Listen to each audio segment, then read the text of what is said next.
Question number 6. How do you plan to communicate and gather information from your constituents?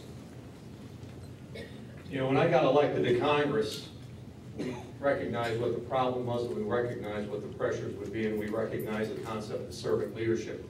Leaders serve those that they lead. It's a philosophy I learned at Herman Miller. Too many people think it's the other way around.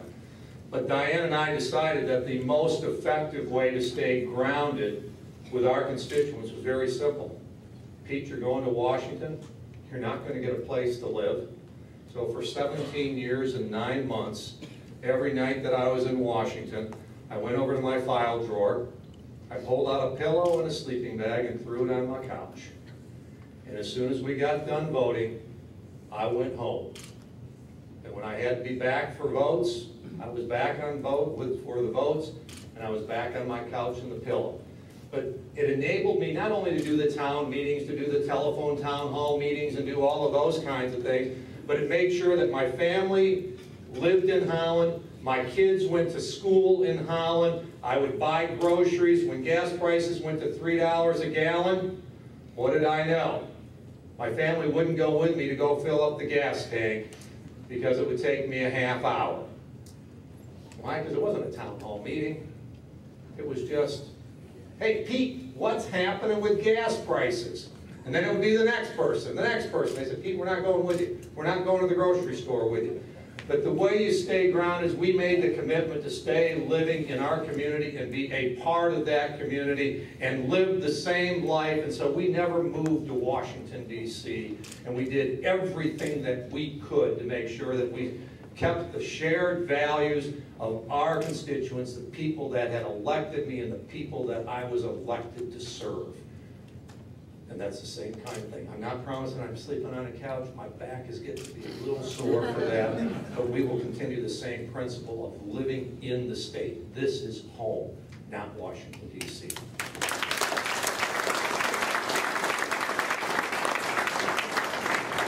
Mr. Kanachi, question number 6. How do you plan to communicate and gather information from your constituents? Well, I am not a Washington person. You know, we live up in Roscommon and we live out in the woods, and we're kind of like hermits. You know, I don't get out too much. But what I know is that I travel, you know, across the state. You know, we go 6-7 times a week, and I love meeting with groups like this, and I love answering questions. So if I get elected to the Senate, I'll make sure that I come home on a real regular basis and make sure that I interact with, you know, organizations such as this, town hall meetings, on the street, wherever I'm welcome. But one important thing that I think we have to realize is that, you know, when the initial Constitution was set up, we have 2 branches of Congress. One is the House of Representatives and one is the Senate. The purpose of the House is to represent the, you know, needs of the people. And that's why the House is elected every 2 years, and we have relatively small districts. The purpose of the Senate is to represent the interests of the states. And it's very important that the senator represent the states. For example, we have, you know, the crushing program of Obamacare. That would never have been passed if the senators were representing the interests of the states, because right now we have 27 states that are suing the federal government. If the senators were representing the interests of the states, then obviously that would never happen. Same thing with immigration. You know, immigration is a hot topic. And the federal government's suing a lot of the border states because, you know, the government's not, you know, enforcing its immigration policy. If the senators were, again, representing the interests of the states, you would not have a problem with immigration because it's very much in the state's interest to make sure that the federal government secures their borders. So again, I would never, you know, if I go to Washington, I would never allow the establishment to hire my staff. You know, I would take the loyal people that helped me get elected, bring them to Washington with me, and they would keep me on the straight and narrow. Never drink the Washington water.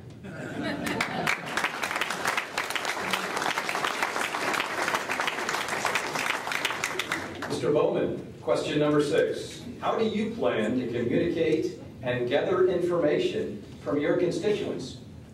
Well, you know, I live in Detroit, and when I've actually twice been elected to precinct delegate for my precinct there. And the first thing you might guess is it was a very Democratic precinct. But So a lot of people would be even afraid. A lot of people are just afraid to even drive through my neighborhood, but that's okay. I live there. And I went door to door, and did the walk, walked my precinct, and I got elected unanimously by everyone voting in the Republican primary. 4 whole votes. But you got to do it. And of course, once you're elected, you're no longer just the representative of the people who voted for you. You're, in this case, representing the entire state. And so you got to be open to listen to people that aren't from, don't hold your point of view, and there's going to be plenty of them. And you got to listen to their concerns. Often, without communicating with your constituents, it's not quite clear what problems are really going on out there. I mean, I've heard politicians make, remarks like, I think when, back in 2008, when Mitt Romney was coming through Michigan, he was making some, I think it was him, maybe, you can correct me if I'm wrong. But I think he made some remark like, oh, there's, the economy's doing great, or there's no depression or something. Everyone was just like, what universe is he from? Well, of course he was from Massachusetts, but the point is you gotta stay in touch. Now, one thing I would do to stay in touch with my constituents, they gotta be able to reach me. There's email, I respond the way they get me. So if they call me, it's phone, they snail mail me, respond in paper, if they contact electronically, respond electronically, let them choose. But one thing I would do is make sure that every law, every bill that is to be voted on is posted online for all to read. And if that law is too short for a rational person to be able to sit down and read, if they at least maybe have it a few hours, then that law shouldn't be passed. If it's necessary to pass a collection of rules, then you need to divide it up into smaller laws that are at least this bite-sized.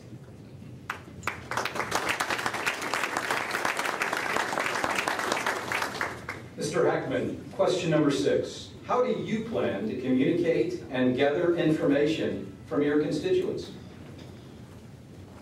I've got a grandson in Austin, Texas.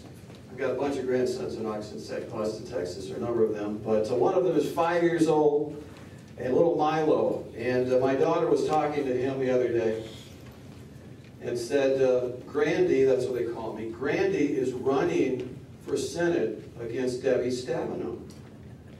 And he said, oh, is Debbie pretty fast, or do you think Grandy can beat her? Well, out of the mouth of babes, but the reality is we live in a big state. And staying in touch with everybody from the upper, you can drive from Grand Rapids to Washington quicker than you could get to some parts of Michigan. And we've been around the state. I've been working at this since March, daily. And that honestly has been the joy.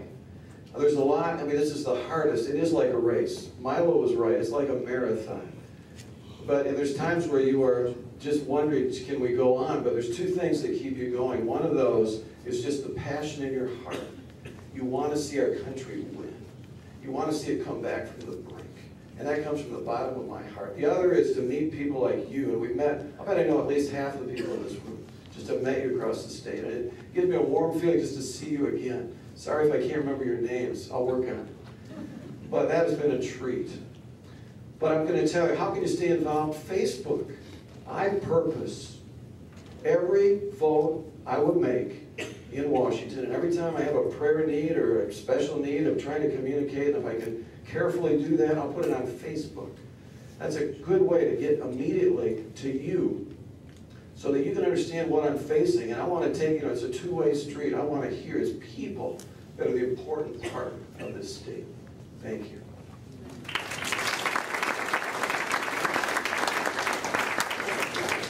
Now for our last question of the evening. Mr. Bowman.